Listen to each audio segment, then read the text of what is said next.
আমার আব্বুর নাম মোহাম্মদ উজ্জ্বল মাহমুদ, আমার আম্মুর নাম মোসাম্মদ জেসমিন মাহমুদ, আমার বাসা জামালপুর মুকুন্দবাড়ি। আমার মানে ওরে আমার পছন্দ, ঠিক আছে, মানে ওরা আমার পছন্দ, ওরা আমি বিয়ে করতে চাই। তুমি মেয়ে না?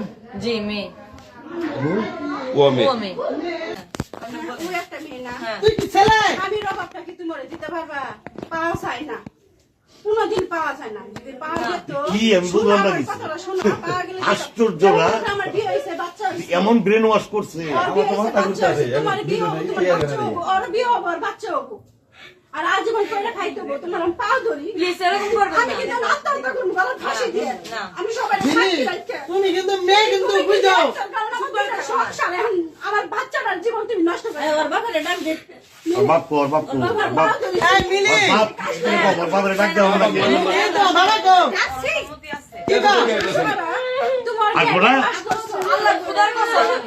ওই জীবনে পর্যায়ে চাই না, আমার বোন কোনো পর্যায়ে চাই না। আমি এই কয়দিন ধরে স্কুলে যায় এই অবস্থাটা হচ্ছে।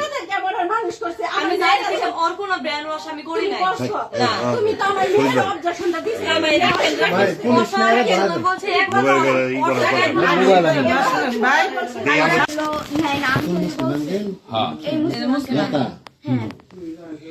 তারপরে মনে করলেন যে ওইখান থেকে গেছি, এখানে বাসা অনেক ঝামেলা হচ্ছে। আমরা জানতাম না যে এরকম কিছু হবো।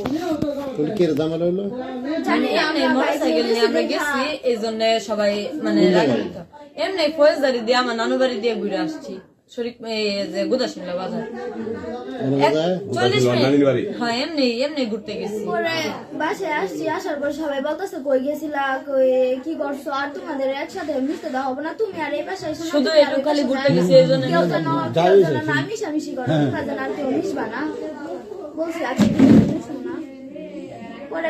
পরে পরের দিন এমনি আসছিলাম, এমনি থাকার পরে কথা হয়েছে, কিন্তু ফোনে যোগাযোগ নাই, ওর সাথে আমার কোনো ফোনে যোগাযোগ হয় নাই।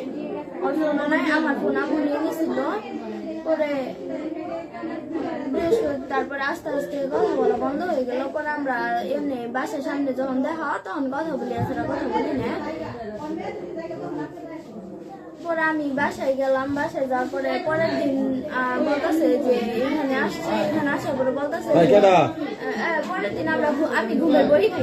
যাবো না ভাই, পরে একটু পরে মুসলিম ভাই না না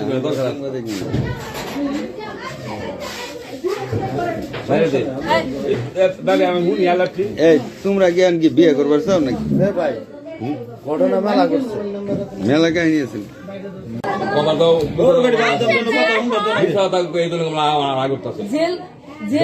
জেল কাটবো কিছু না আমার, ঠিক আছে। হ্যাঁ থানায় আমার বসায় রাখছিল 2 ঘন্টা, আমি 2 ঘন্টা শুধু ওই যে যেখানে মানে ওয়াচম্যানটা বসে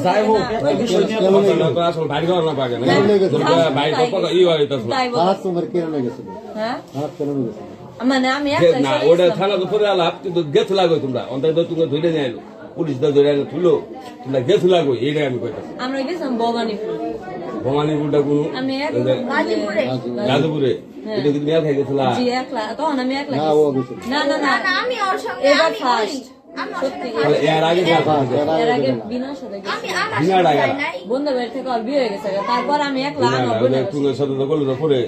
হ্যাঁ ওই যে মেয়েটা চুরি করা না আমার সঙ্গে যে নিয়ে নেয় যে ঘুরতাম, আপনার দোকানে যা যে পুরি খাইতাম মনে নাই আপনার, ওর সঙ্গে গেছিলাম আমার বোনের বাসায়, ঠিক আছে। তারপরে আবার 3-4 মাস কি করো কিছুই না, এর আগের বার ও নিজে আমার জোর করে গাজীপুরটা গেলা, গাজীপুরটা তো তুমি গেলা যাই কি করলা, মানে যে এটা এর আগে এর আলাপাত তো এর আগের বার কথা টিকটকের জন্য গেছিল এই কথা, এই জন্য তো কথা নিজাম তো কথা গেলা তোমরা টিকটকের জন্য কেন, তাহলে তোমরা থানাত গেলা কি থানায় গেছি, আমার আব্বু ট্র্যাক করে খুঁজছে আর কি, মানে খুঁজে বের করছে। আচ্ছা যাই ওল্ড বাদ দেন, ওল্ডে যা না কথা ওটা আগে বললাম আর কি, এর আগে দেখেছিল তোমার সাথে গেছিল লাগে আপনারা তো সমাধান আমি বুঝতে পারছি, কিন্তু অসুবিধা জানি হয়তো আলাদা করে দিবেন, নয় একসাথে করে দিবেন, নয় তোমরা কি চাও? তোমরা কি বিয়ে করতে চাও? হ্যাঁ স্বীকার করছো, হ্যাঁ বিয়ে করতে চাও? মুখ দিয়ে বলো আর একটা কথা বলি এখন আমি আর তোমরা মেয়ে বিয়ে করলে কি তোমরা সুখী হবা তোমরা বিয়ে করতে চাও এটাই আমি করে বলো আমরা আর কোনো হ্যাঁ হ্যাঁ